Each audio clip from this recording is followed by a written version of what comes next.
ভারত নেপাল ম্যাচে বিতর্কে জড়িয়েছেন গৌতম গম্ভীর। বৃষ্টির জন্য কমেন্ট্রি বক্স ছেড়ে বেরোনোর সময় দর্শকদের উদ্দেশ্যে তাকে মিডল ফিঙ্গার দেখাতে দেখা যায়। এই ভিডিওটি ছড়িয়ে পড়ায় নিন্দা করা হয়েছে তার। প্রাক্তন ক্রিকেটার ও নির্বাচিত জনপ্রতিনিধি হয়ে তিনি কি করে এসব করেন তা জানতে চান অনেকে। এবার পুরো ঘটনাটি নিয়ে মুখ খুললেন গৌতম গম্ভীর। সোশ্যাল মিডিয়ায় একটি ভিডিও ছড়িয়ে পড়ে যেখানে দেখা যায় গ্যালারির দিকে যাচ্ছেন গৌতম গম্ভীর। দর্শকদের দিক থেকে কোহলি কোহলি চিৎকার ভেসে আসছে। সেই সময় দেখা যায় গৌতম গম্ভীর দর্শকদের দিকে ঘুরে মিডল ফিঙ্গার দেখাচ্ছেন। ভিডিওটি ছড়িয়ে পড়ার পর সর্বভারতীয় সংবাদ সংস্থা গম্ভীর বলেন, সোশ্যাল মিডিয়ায় যা দেখানো হয়েছে তা সত্যি নয়, কারণ সোশ্যাল মিডিয়ায় কেউ যা খুশি তা দেখাতে পারে। সত্যিটা হলো যে এই ভিডিওটা ভাইরাল হয়েছে সেটাতে আমাকে উদ্দেশ্য করে দেশবিরোধী স্লোগান দেওয়া হয়েছিল, কাশ্মীর নিয়ে মন্তব্য করা হয়েছিল। এই ধরনের মানুষের সামনে আমি তো হেসে চলে যেতে পারি না। ওখানে 2-3 জন পাকিস্তানি ছিলেন যারা দেশবিরোধী কথা বলছিলেন এবং কাশ্মীর নিয়ে মন্তব্য করছিলেন, তাই আমি এরকম রিয়াক্ট করেছি। আমি দেশের বিরুদ্ধে কিছু শুনতে পারি না, তাই এটা করেছি। দর্শকদের উদ্দেশ্যে তিনি বলেন, আপনি নিজের দেশকে সমর্থন করুন, তবে কোনো দেশ বা কোনো প্লেয়ারকে উদ্দেশ্য করে কিছু বলবেন না। আমি দুই দেশের সমর্থকদের বলবো, ম্যাচ দেখতে এসে ম্যাচ দেখুন, প্লেয়ারদের সমর্থন করুন। এই ধরনের ইভেন্টে রাজনীতি টেনে আনবেন না। ভবিষ্যতে এই ধরনের ঘটনা ঘটলে তিনি ফের এইরকমই ব্যবহার করবেন বলেও জানিয়েছেন। তবে এই ধরনের ঘটনায় তিনি অভিযোগ না করে স্থানীয় প্রশাসনের ওপর ছেড়ে দিতে চান। বলেন, আমি অভিযোগ করব না, আশা করব নিরাপত্তা আরও জোরদার করা হবে। এবার এশিয়া কাপে শ্রীলঙ্কায় আয়োজিত ম্যাচ বৃষ্টির কবলে পড়েছে। প্রথমে ভারত পাকিস্তান ম্যাচ আর এরপর ভারত নেপাল ম্যাচ বৃষ্টিতে ব্যাঘাত ঘটেছে।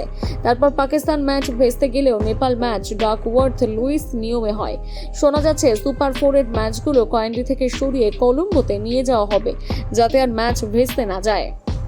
मैं दोनों देशों के क्राउड से ये कहना चाहूँगा कि जब आप इंडिया पाकिस्तान का मैच देखने आए तो मैच देखिए, मैच को एंजॉय करिए, अपने देश को सपोर्ट करिए, अपने खिलाड़ियों को सपोर्ट करिए। अल्टीमेटली जीतेगा एक ही। लेकिन अगर आप इन इवेंट्स में भी पॉलिटिसाइज करते हैं या देश के अगेंस्ट कोई नारे लगाते हैं तो वो कोई भी व्यक्ति एक्सेप्ट नहीं करेगा। अगर मेरी जगह वो कोई पाकिस्तानी होता और अगर इंडियन क्राउड कुछ ऐसा कर रहा होता तो वो भी इसी तरीके का रिएक्ट करता। और अगर आगे भी कभी ऐसा होगा, अगर आगे भी कभी ये बोला जाएगा मेरे देश के प्रति, तो फिर ऑब्वियसली इसी तरीके का रिएक्शन होगा।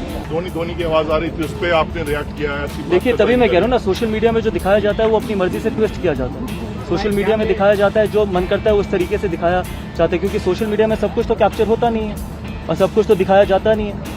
तो मेरा मानना है कि अगर वहाँ पर इंडियन क्राउड था, वो अगर किसी को भी सपोर्ट कर रहा था या किसी के भी नारे लगा रहा था तो मेरी तरफ से नहीं लगा रहा था। मैंने तो उन लोगों को रिएक्ट किया था जिन लोगों ने मेरी तरफ या फिर हिंदुस्तान मुर्दाबाद के नारे लगाए थे। मुझे वहाँ पर 3-4 लोग इस तरीके के खड़े थे, तो उससे आप मुझसे क्या एक्सपेक्ट करते हैं कि कुछ ना बोला जाए? मैं दोनों देशों के क्राउड से ये कहना चाहूँगा कि जब आप इंडिया पाकिस्तान का मैच देखने आए तो मैच देखिए, मैच को एंजॉय करिए, अपने देश को सपोर्ट करिए, अपने खिलाड़ियों को सपोर्ट करिए। अल्टीमेटली जीतेगा एक ही। लेकिन अगर आप इन इवेंट्स में भी पॉलिटिसाइज करते हैं या देश के अगेंस्ट कोई नारे लगाते हैं तो वो कोई भी व्यक्ति एक्सेप्ट नहीं करेगा। अगर मेरी जगह वो कोई पाकिस्तानी होता और अगर इंडियन क्राउड कुछ ऐसा कर रहा होता तो वो भी इसी तरीके का रिएक्ट करता। और अगर आगे भी कभी ऐसा होगा, अगर आगे भी कभी ये बोला जाएगा मेरे देश के प्रति, तो फिर ऑब्वियसली इसी तरीके का रिएक्शन होगा।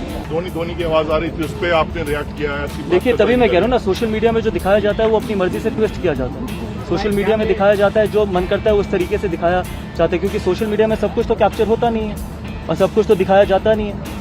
तो मेरा मानना है कि अगर वहाँ पर इंडियन क्राउड था, वो अगर किसी को भी सपोर्ट कर रहा था या किसी के भी नारे लगा रहा था तो मेरी तरफ से नहीं लगा रहा था। मैंने तो उन लोगों को रिएक्ट किया था जिन लोगों ने मेरी तरफ या फिर हिंदुस्तान मुर्दाबाद के नारे लगाए थे। मुझे वहाँ पर 3-4 लोग इस तरीके के खड़े थे, तो उससे आप मुझसे क्या एक्सपेक्ट करते हैं कि कुछ ना बोला जाए?